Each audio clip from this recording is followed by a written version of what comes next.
Hello, Dan here. I've just gone to edit our recording of Mutiny on the Bounty versus the 39 Steps and discovered that Cat's audio disappears about 10 minutes in, which is less than ideal. I assume none of you want half a conversation with just me talking to an inaudible cat. So, as a short-term fix, we've decided to release from behind the paywall our episode on The Prestige. This is one of our What Would Hitchcock Do episodes, which are usually reserved for our patrons. We will re-record our version of Mutiny on the Bounty versus the 39 Steps. In about a week or so, we're just about to go away on holiday, so I was scrambling to get this edit in beforehand. In the meantime, enjoy The Prestige, and if you really do enjoy it, feel free to sign up to Patreon and you can get a whole heap of all our other bonus episodes as well. Just a couple of bucks a month. That's patreon.com/hitchpod. For now, enjoy the episode. Have you ever had a premonition? A feeling that something dreadful was about to happen?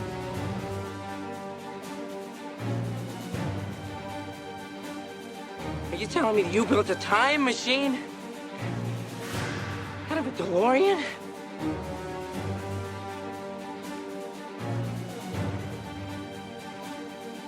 Snakes. Why did it have to be snakes?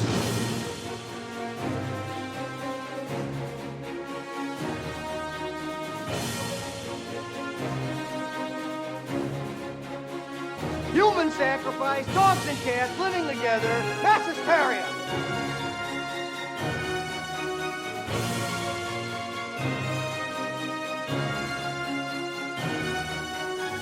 You sly dog! You got me monologuing! I can't.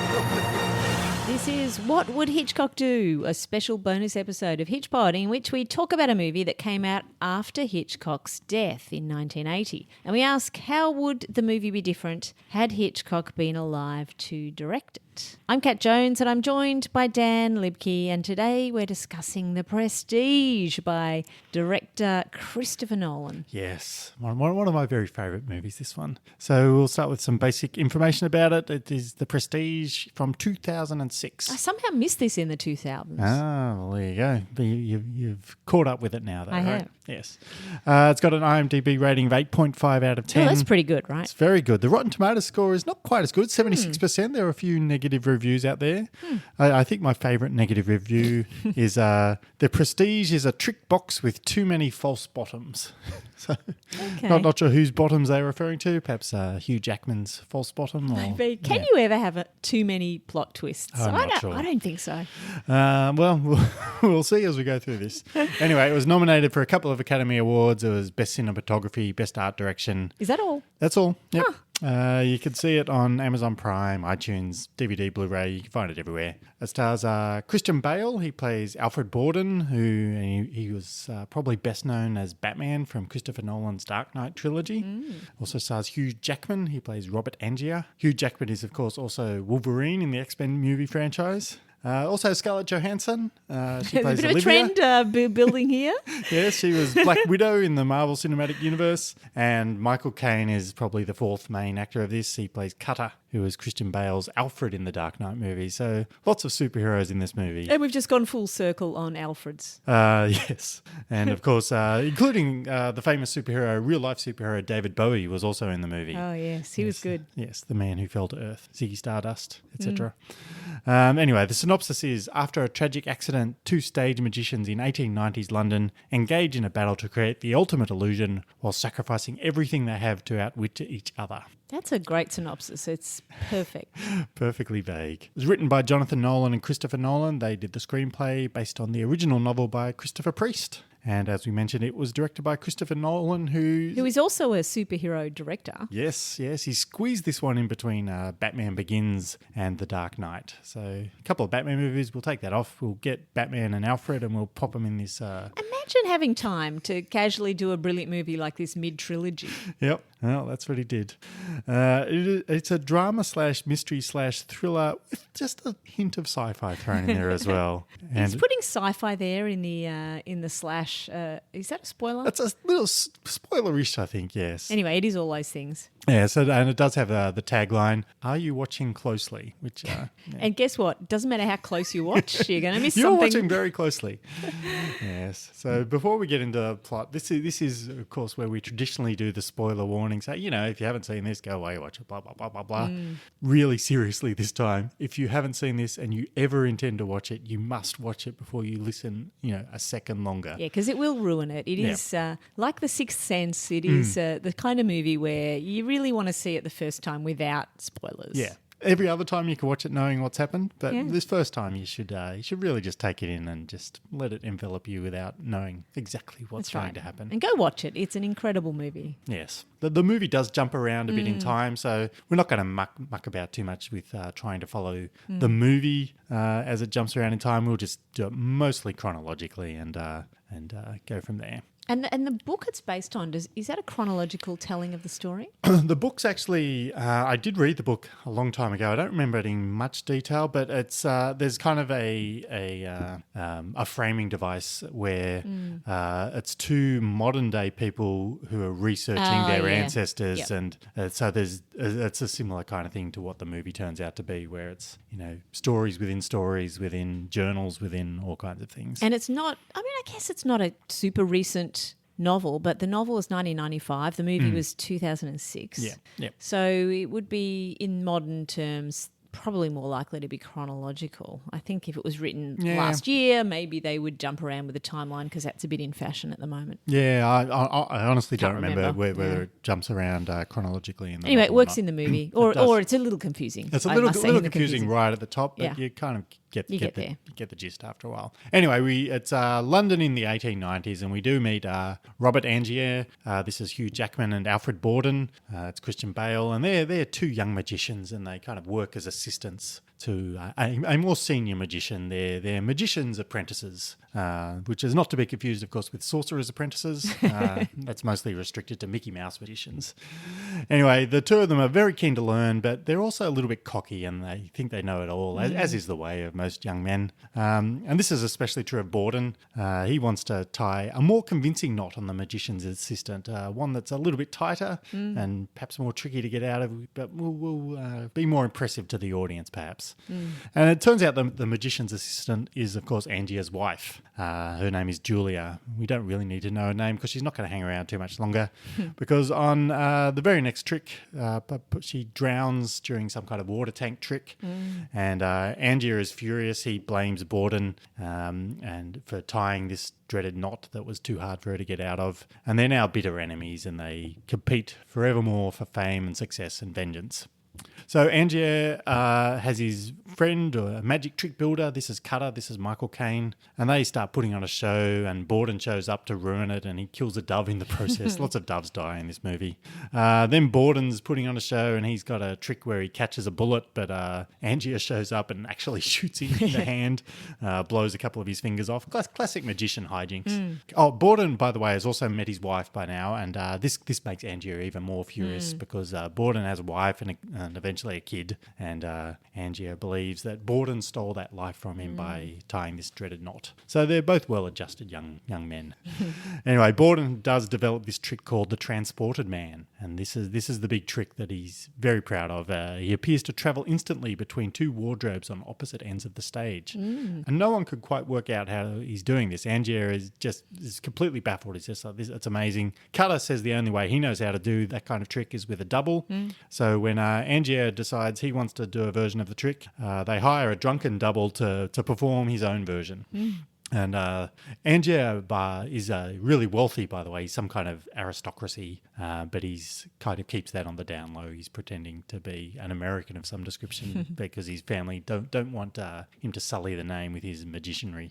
Anyway, so Angier does this version of the Transporter Man using the double, and despite this, he's still unhappy because the trick ends with him basically, going through a trapdoor beneath the stage, and his double is the one who gets all the applause and the praise and the adulation of the crowd, and he's just, kind of annoyed that he has to just, glower beneath the stage while he misses out on all the applause. It's very clever, Yeah. that point, and it does come back multiple times in the movie. Yeah. So he sends his assistant, Olivia, this is Scarlett Johansson, he says, Olivia, you go spy on Borden to learn how he performs the trick because my method's not satisfying enough for me. And Olivia and him are in a relationship. Yeah. She's she showed up and she's kind of worked his way into his heart. And In he those said, days, do you ever have an assistant that you're not screwing? Probably not. No. Anyway, so he does send her off to work with Borden, become his assistant, maybe something more, as you suggest. And she does become something more,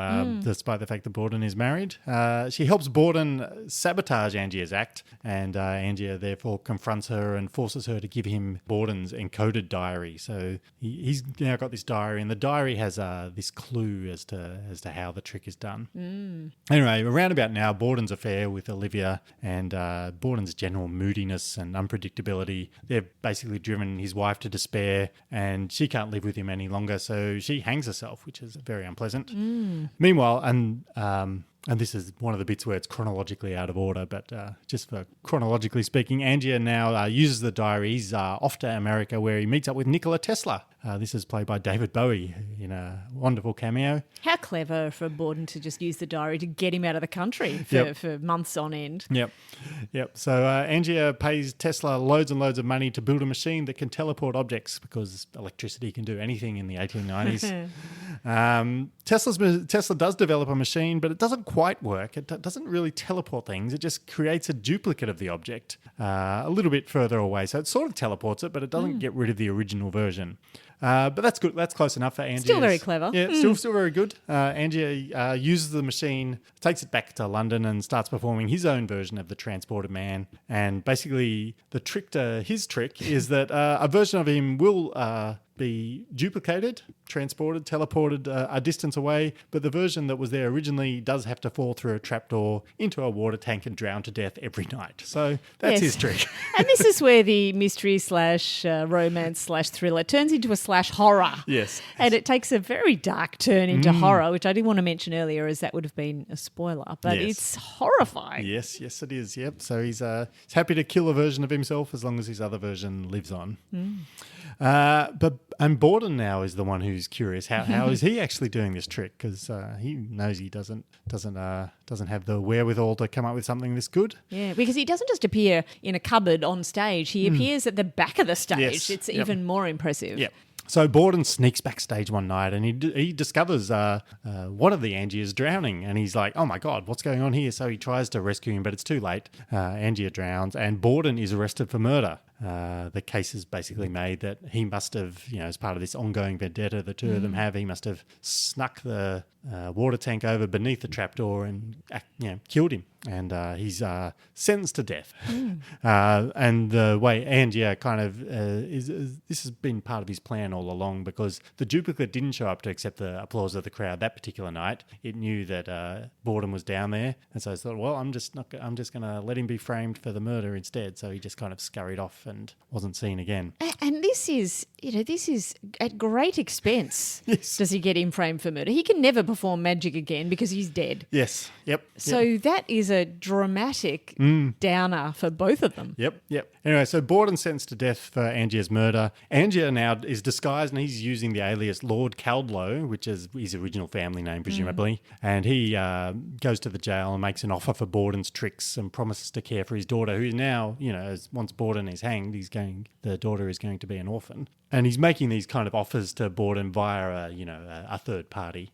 And it's only right at the very end of the movie that Caldlow, Angia, shows up and Borden realises who he is and that Angia is still alive, but it's too late. He can't convince anybody of the truth, and Angia has seemingly won and Borden is hanged for his murder. But But it is now revealed, and this is the next twist in the movie, that Borden was actually one of two identical twins. So there were two twins all along, two Bordens throughout the entire movie. And when you do rewatch it, you can see quite clearly that Christian Bale is playing them slightly differently. You can tell who is who. There's a twin who loved Olivia and had been posing as his assistant Fallon the entire time. And the twins basically share this identity of Alfred Borden, and they'd used that for years to perform the transported man trick. And so despite the fact that a Borden has been killed, there is still one surviving Borden. And he shows up to confront Angier, who is understandably very surprised. I don't know why he's surprised, since he knows there are machines out there that can create duplicates. But anyway.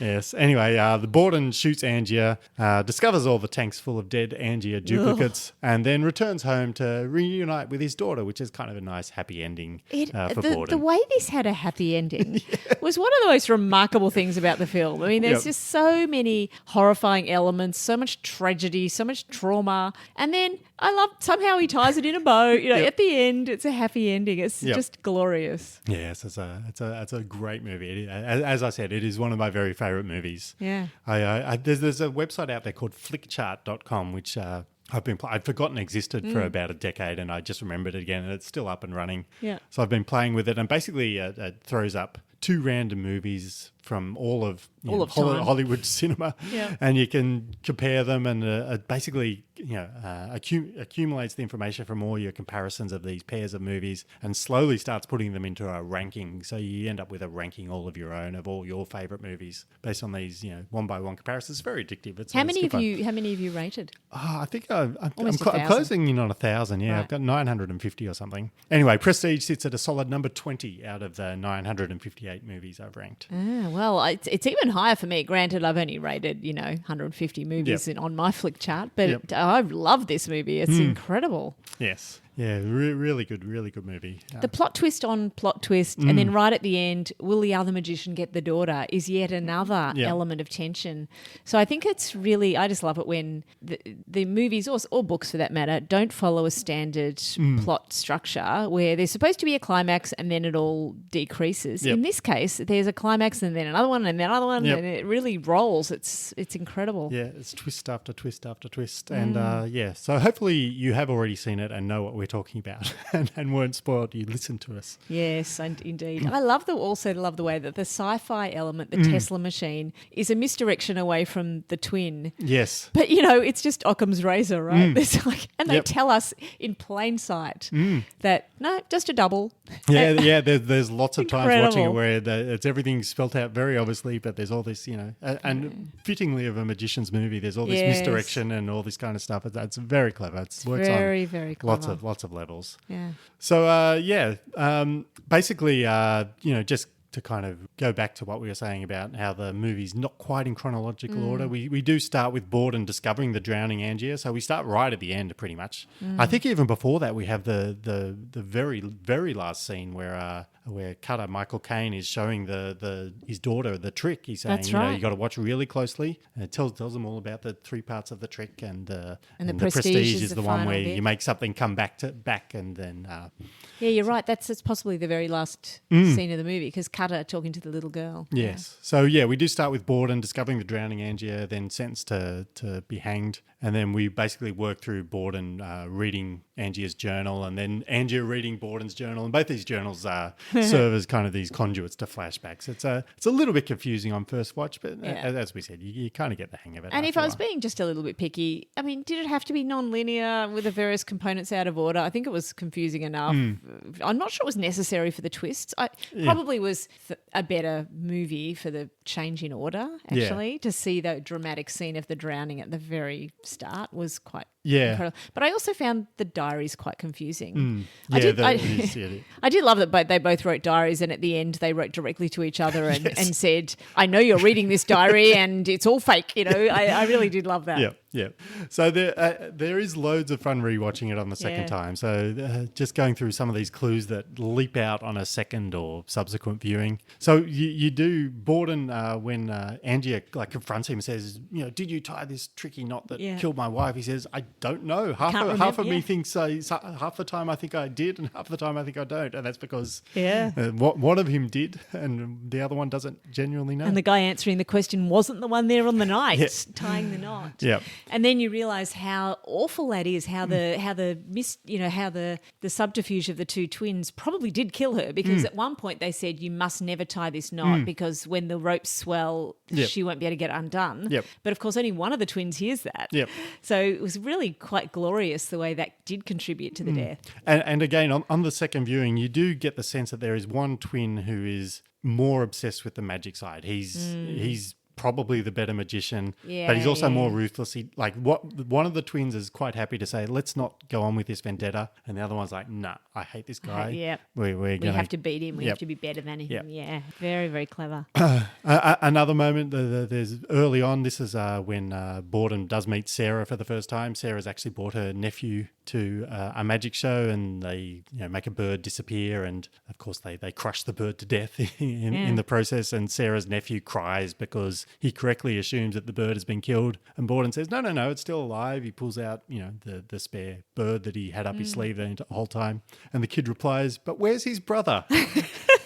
Okay, another good hint. So clever. And he says, this boy's quite clever. Yeah. And then at the time, remember I said, I wonder what that scene was about, because we never saw the nephew again. Yeah. There must be some significance to that scene. And I couldn't work it, I didn't work it out. So that was very clever. Then the when Sarah was living with the two twins, I mean, I think she probably would have worked it out, and I think she did work it out, but she tells Borden, some days you love me, some days you don't. And he said the same thing, right? Yep. He says, some days I love you, some days I don't. Yep. Awful. Yes, and he tells Olivia the same thing, yeah, doesn't he? he tells both of them the same thing, basically. Yeah. Also, one of the downsides to being a twin who's performing this, massive long con throughout your entire life is that when one of you gets your fingers shot off, the other one also has to lose a couple of his fingers as well. Yeah. So there's this gruesome scene of in flashback of him getting the fingers chopped off, and Sarah does actually notice that Borden's finger wasn't healing as quickly as it might. That's because it was the other twin who only just had it cut off. Indeed. Yes. And as you mentioned, we did have Cutter explicitly telling us how Borden's trick is done. The first time we hear about it,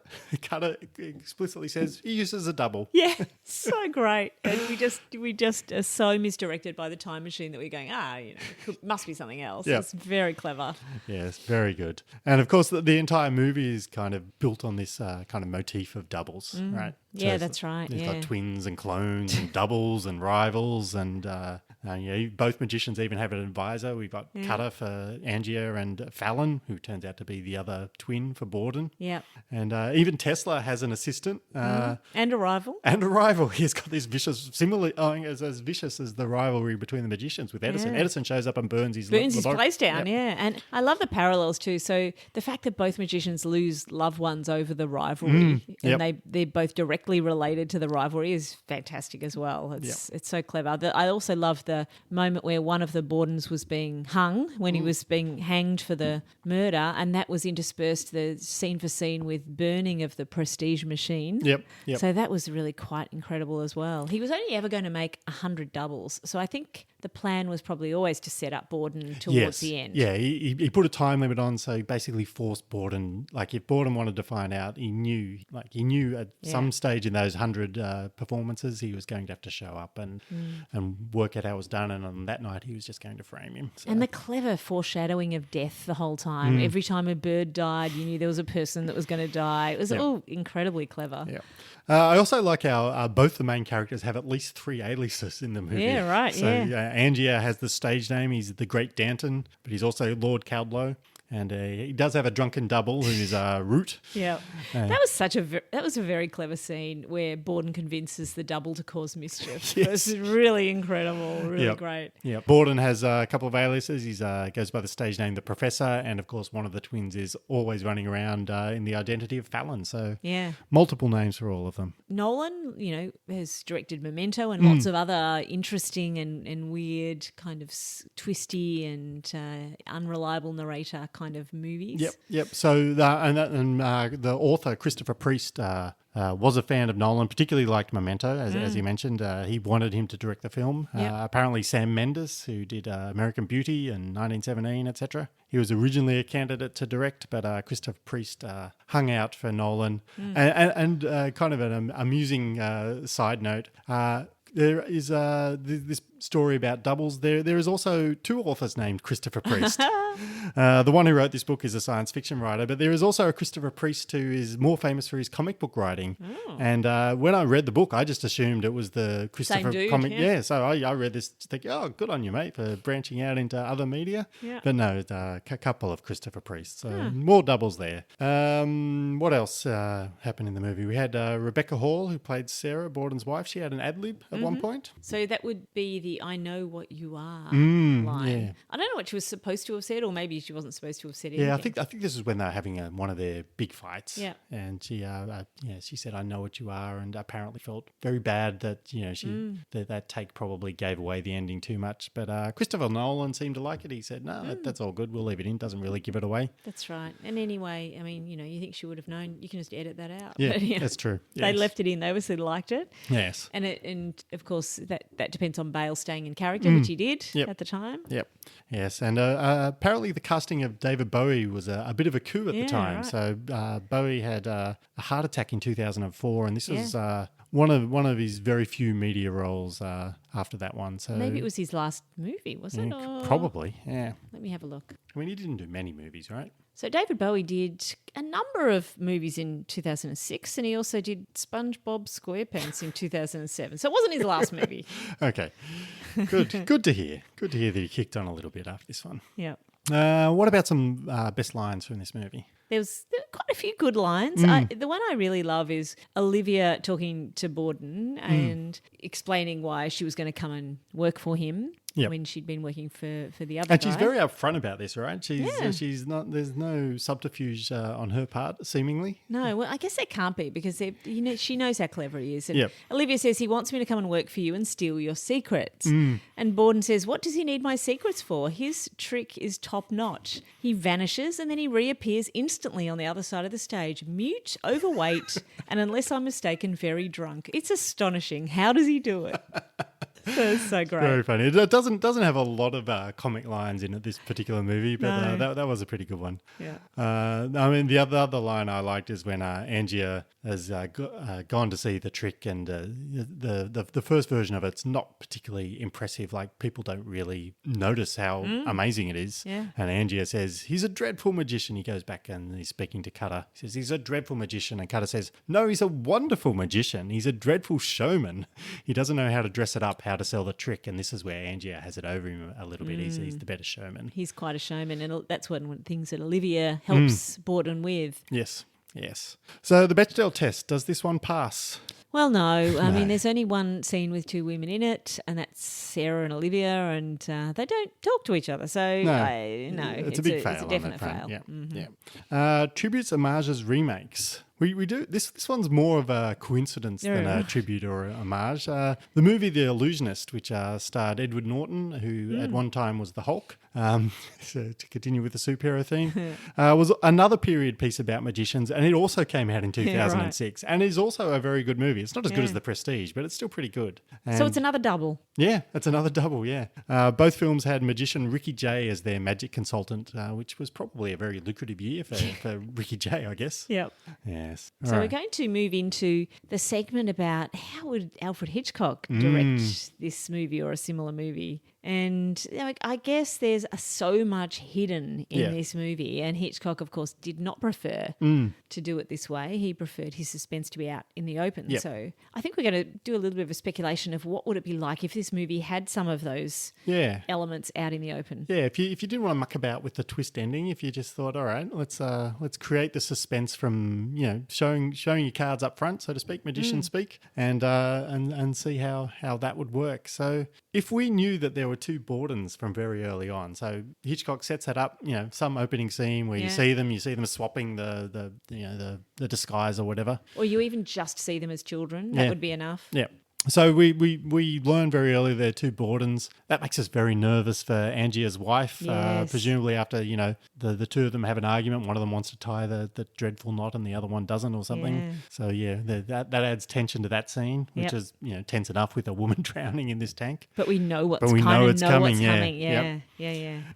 What else would change from this movie? And similarly with Sarah as well, we would sympathise with her, knowing that she's trying to deal. She's living with two men. yeah, How she does thinks she she's do only that? got one husband. Yeah, she's actually got two husbands. Yep. And that explains why some of the time he seems like he's a different person. Yep.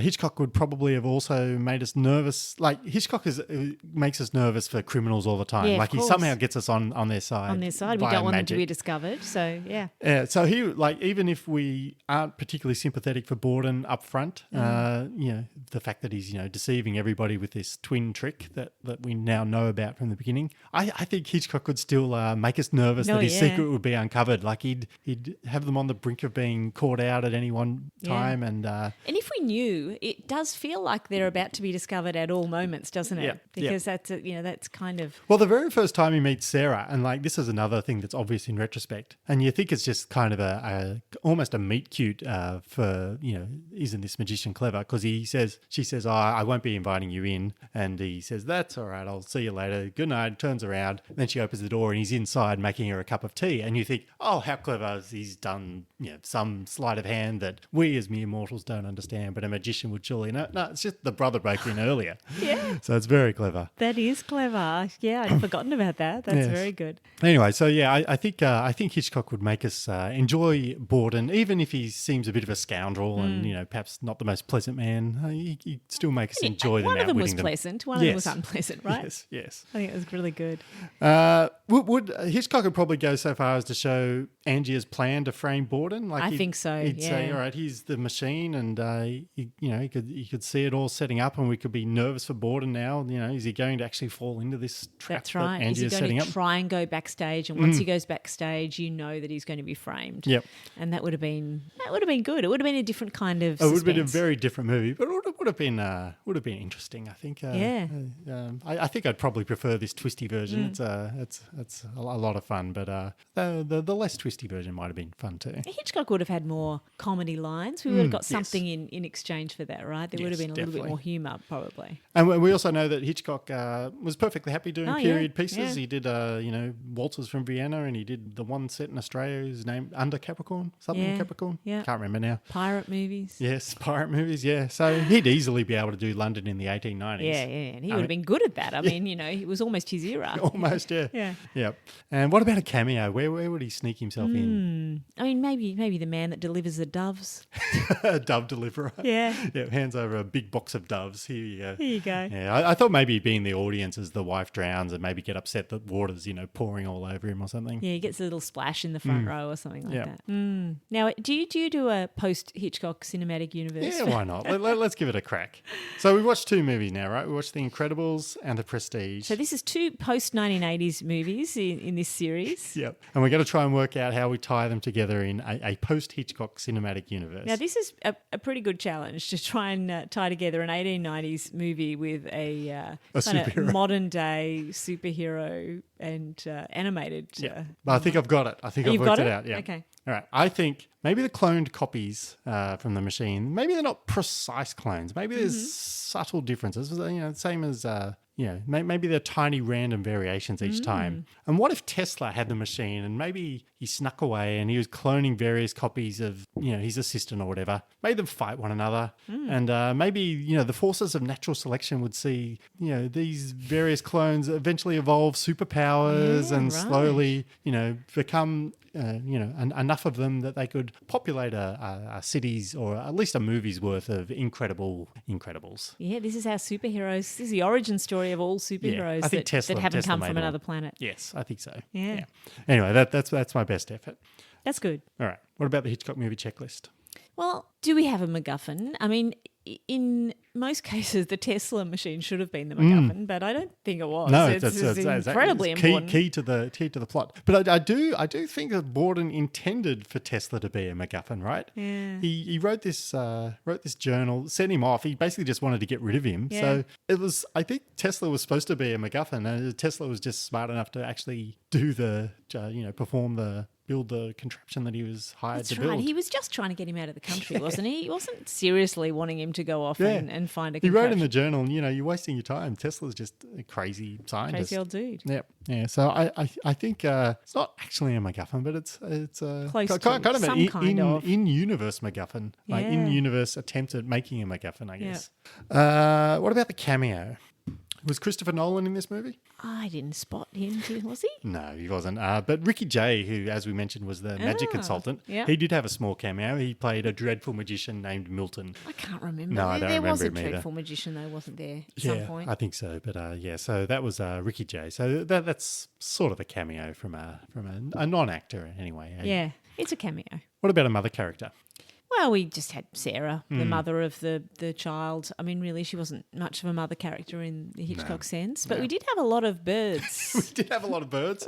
Had a We lot could of have, dead it could have birds. almost been called the birds, couldn't it? It could, yes. Lots of birds. Almost all of them dying. Yeah. So yes, lots of birds in this movie. What about a lead character at a standstill or on the run? Well, apart from the Hmm. prison sentence, and that probably wasn't. I mean, they used to, hang people pretty quickly, Yeah. so he probably wasn't in prison that long. No. Just for the duration of the movie. Yeah. Yeah. No, so I don't think so. They were all they weren't really on the run. Angia going to Canada or wherever he went to was Yeah. not really him being on the run. Yeah, I think that the only real sense of them being at a standstill is that they're kind of locked in this eternal stupid battle with one another. That's kind of a rivalry standstill, I guess. Yeah, that's true. Which kind of segues into the characters with elements of good and bad. They're both. And yeah, they both did. I mean, they had some elements of good. They were 60% bad, probably 40% good. Yeah. I think they're both very, very great characters, and we kind of our sympathies tend to change over time. I think right at the beginning, you're sympathetic with one, perhaps with Angia more than Borden, because Borden did seemingly kill his wife, by the end of the movie, though, with Angia framing him for murder, we're more on Borden's side, and of course that's how it ends. Borden gets the happy ending. Yeah. Of half of Borden gets the happy ending. Yeah, but only half of him gets it. Ordinary Man or Mistaken Identity? Well, this is the whole movie, right? Yeah. They're not exactly ordinary men, either of them, or No. there's three of them, really. Yes. None of them are ordinary. But it's all mistaken identities, right? Yes, and all wrong accusations of a crime, which is very much Hitchcock's territory. Yes. So I'm almost certain if Hitchcock was around and he'd read this book, he would have gone, oh my goodness, Yep. how can I get the movie rights for this? Yes. And if you were Christopher Priest, who would you have given the movie to? Oh, imagine giving it to Hitchcock to have a crack I at. mean, you wouldn't give it to Nolan, would you? No, You'd no. go, oh, Send well, it back look in at this. time. Yeah. I mean, I Hire wouldn't, Tesla, send it back in time, see what he can do. I wouldn't give it to a 90-year-old Hitchcock, but, at the peak of his powers, 50-something Hitchcock would have been amazing Yep. to do this movie. Yeah. The Smart Young Woman? We had several smart young women, the assistants, the wife, they were all smart. In fact, all the women in this movie were smart. Yeah. Every woman. I think Olivia was particularly smart because pretty much as soon as she realised that Borden was a piece of shit, or at least one of them, he says, Two-timing or something. I'm out of this movie. See you later. She didn't even come back. She was out of the movie. Yep. It was just like, off she goes. Yes.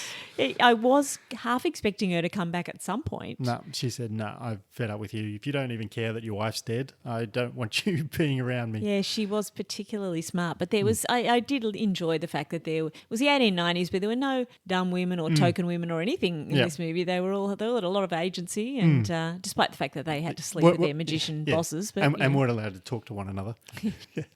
The bumbling cops. We do have a bumbling guard, right? In the prison? Yeah, so I guess that was Borden's in prison, and these guards kind of taunting him, saying, oh, you're not smart enough to escape now, are you? And then, we kind of cut away, and Borden somehow managed to manacle him to a table, and let's play for laughs. So I guess that's the slapstick play for laughs that we would often get in a Hitchcock. But also he says, you don't know yet how I'm going to escape. Yes. I'll be back. And of course that was true too, really. That was incredible. Yes. And also when he talks to his daughter, daughter. I mean, it's quite a sad scene. And at the time, we don't know why he says, don't you worry, I'm in here for now, but I'm going to come and pick you up and I'm going to come and take you home. And you just think, oh, that's so tragic. But it's actually true. Yep. It's really incredible. Yes. All right. So some other tropes from tvtropes.org. We've got Clark's Third Law. This is Tesla's machine. This is any sufficiently advanced technology is indistinguishable from magic. Fantastic. The ending changes everything. This is kind of a pure version of that. As you mentioned, The Sixth Sense is another classic one. We've got Fingor, which is gory finger cutting off stuff. fingers. Yep. Yeah. We've got the classic trope of go seduce my arch nemesis. How many other movies have this? I don't know. Must be enough to have a trope. So Quite a few. Off you go. Go seduce Christian Bale. The karmic death. So this is Borden. Well, it's both of them really. Borden is at least partly responsible for his wife's hanging suicide. At least one of them is, drove her to that in some sense. And he meets the same fate. He's also hanged. And of course, Angier similarly drowns much the same as his wife did. Yes, it's so clever, isn't it? All of these parallels and doubles. Yep. It's incredible.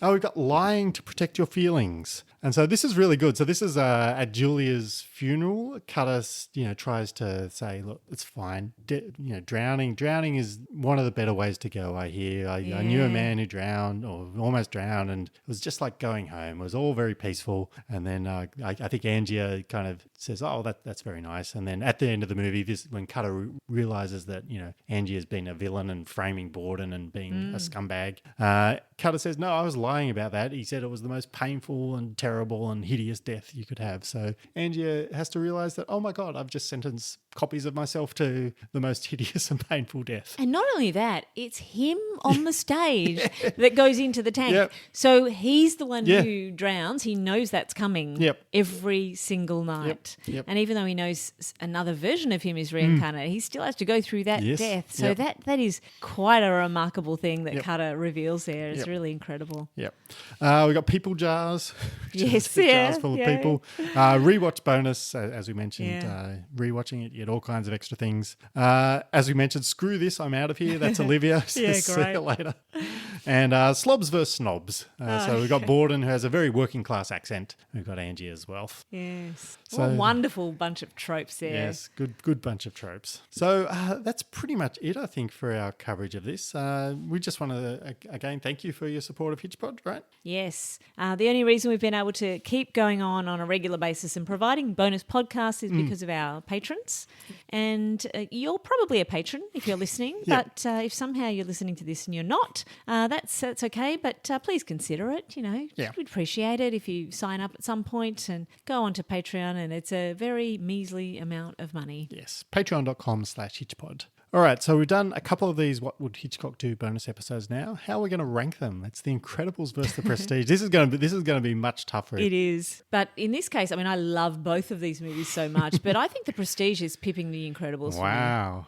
Okay, well, I agree with that. The Prestige is higher on my rankings over at Flickchart. And come join us at Flickchart if you want. I think you can make friends with people. Yes, Search for I me. think so. I'm at Dan Lipke, so I'm very easy to find. I think The Prestige is number 2 on my list at the moment. Oh, wow, there you go. So unless The Incredibles was number 1, it was in trouble. Yeah. But take nothing away from The Incredibles. Also an excellent movie. Yes, amazing. It's in my top 20, The Incredibles. Yes. So what's our next movie going to be in this little What Would Hitchcock Do sub-podcast? Well, these are movies we would like to have seen Hitchcock direct. And the next one is Eternal Sunshine of the Spotless Mind. We've both seen it, but not for decades. Yeah. Well, I can't remember when it first came out, but whenever it first came out, that's when I watched it. Very much enjoyed it and am very much looking forward to seeing it again. So, tune in next time and you will hear us talk about Eternal Sunshine of the Spotless Mind.